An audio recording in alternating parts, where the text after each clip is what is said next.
Finally, one last video. Two non-zero vectors u and v are called parallel if there is a scalar c such that vector u is equal to a scalar multiple of vector v. Question: do parallel vectors always point in the same direction?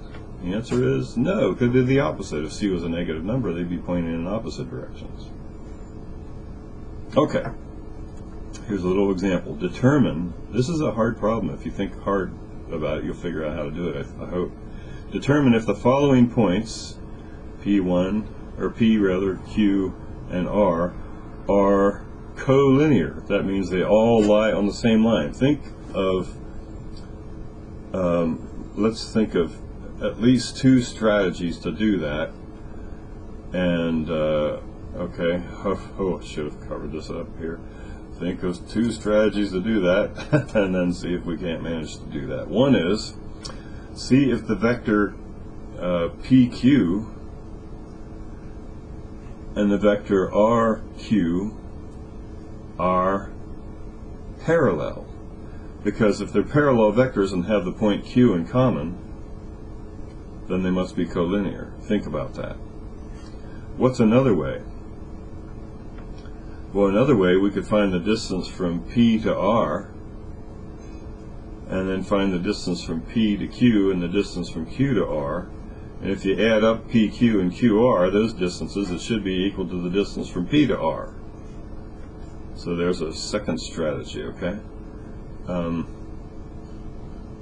Let's go with parallel vectors with a point in common. That should be enough to determine if they're collinear. Let's do that first at least. So vector PQ would be 1i minus 3j minus 3k. Okay, that's vector PQ.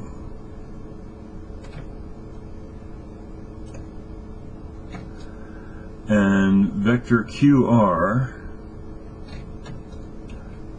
is equal to 4 minus 2, that's 2i,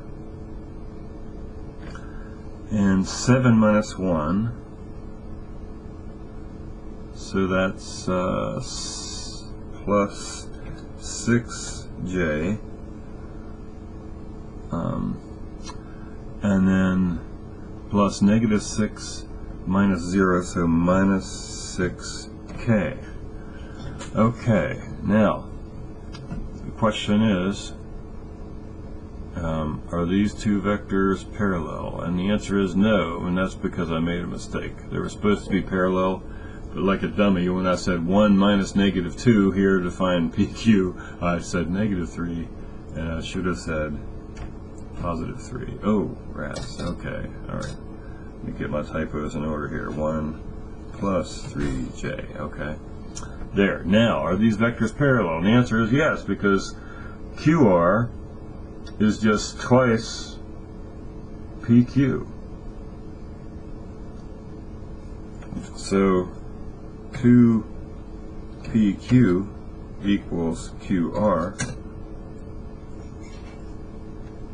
Hence, they are parallel. Okay.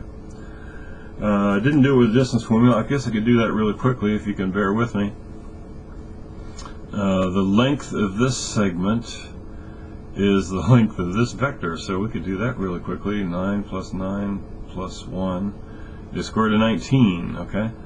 The length of the vector QR is twice the square root of 19. Duh. Do you mind if I just do it the simple way like that? So this is square root of 19, this is twice the square root of 19, so we add those together, we get 3 times the square root of 19, and let's see what the length of PR is. I guess I first better find what PR is, and PR would be, let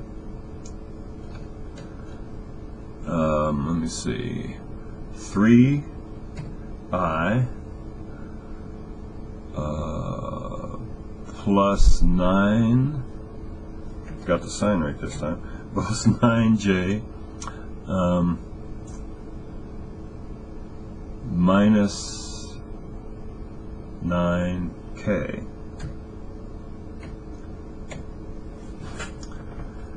Well, yeah, they kind of all have the same slope and they can have a point in common, so yes, we know that they are, but I was going to use it with the distance formula, so let's see if the length of this is 3 square roots of 19. This would be the square root of, let me see, square root of 9 plus 81 plus 81, and wow, that's 162, and 9 is 171. That's the square root of 171. And square root of 171, let me see, well, I do know for a fact that 9 goes into it, so it's going to be, and square root of 9 is 3, so it's 3 times something or other. How many times does 3 go into 171? Well, 3 goes into 17. Actually 9, I should check 9. How many times does 9 go into 171? 9 goes into 17 once. 9 goes into 81 9 times. So how about that? It's 3 square roots of 19. So there, we checked it by the distance formula as well. Alright, here is another problem. The initial and terminal points of a vector v are this and this, respectively.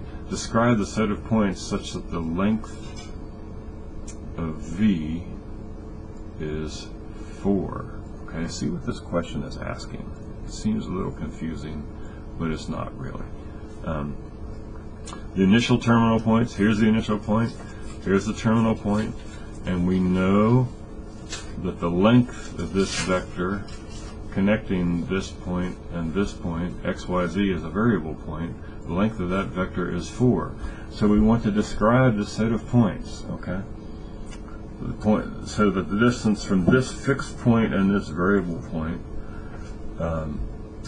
is always 4. And you should say, why, of course, that's a sphere of radius 4. If you want, it would be x minus x1 squared plus y minus y1 squared plus z minus z1 squared equals 16. Piece of cake.